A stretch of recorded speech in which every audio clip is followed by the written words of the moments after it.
estuary. The Chesapeake Bay is an estuary. It's an amazing soup of life full of almost every kind of ingredient you can think of. For example, right, unquestionably, most certainly, a soup to be reckoned with, a most stupendous soup, a soup to celebrate. well, who are you? How do you do, my good man? How do you do? Charmed, I'm sure. Delighted. Chesapeake John's the name. Chesapeake Bay's the game. Why, I've slogged through the muckiest of mires. I've stalked the wild muskrat, sunbathed the plankton, and schooled with the fish. But enough about me. What do you think of me? How do you like my outfit? Well, it looks like you're ready for anything. You have to be, my good man. You have to be. Now, this is the most remarkable and varied habitat. Take my word for it, old boy. Now, by habitat, I mean a place where animals can find food and shelter. And the Chesapeake Bay has lots of shelter, lots and lots of it. Shelter for all sorts of critters. Critters that are big and little, critters that live in the water and up on the land, critters that are wet and slimy, and critters that are furry. Do you see those high grasses over there? Yeah, I can make them out. Yes, high grasses provide shelter for many living creatures. Now, I'll just borrow some of these fine young adventurers here, if you don't mind, for a crew for my canoe. Well, what about me? You'll forgive me for saying so, dear sir, but you appear a bit undernourished, a bit peaked, a bit, how shall I say it, flimsy. A canoe crew needs to be robust, muscular, tough as nails. So, cheerio, ta-ta, pip-pip, bye-bye. Look, high grasses right over there.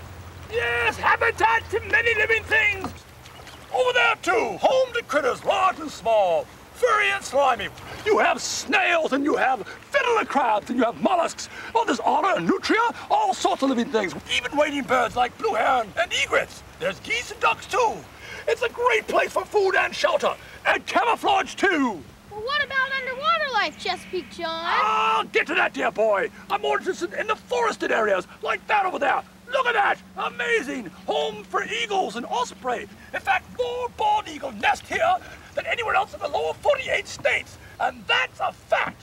What about seagulls? Not seagulls, boy. Bagels. Ha, ha, ha.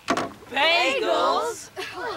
Plenty of gulls, too, my boy. Plenty of gulls. Seagulls and bagels. Ha. So what about underwater life, Chesapeake John? I was just getting that, dear boy. Underwater life. Why, that's the most amazing Chesapeake habitat of them all. Oh, good heavens. Man overboard. Steady it goes. How say you? Wait for me. Chris, come out. Chris.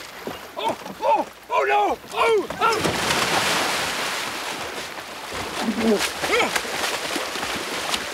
Help me. Just stand up, Chesapeake John. Oh, good gracious. Oh, right. I knew that. I was just testing you to see how you would react in the case of an emergency. Right, aquatic studies. Where did I put my microscope? Oh, here it is, right where I put it. Oh, there we go. Now let's see. The water is full of drifters, tiny plants and animals that drift with the current. They're called plankton. They're one of the most abundant forms of life in the bay.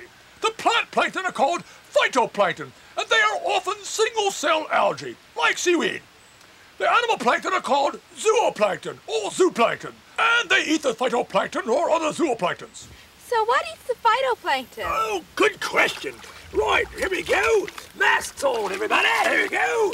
Two for you. That's right. Masks on. Here we go. Dive.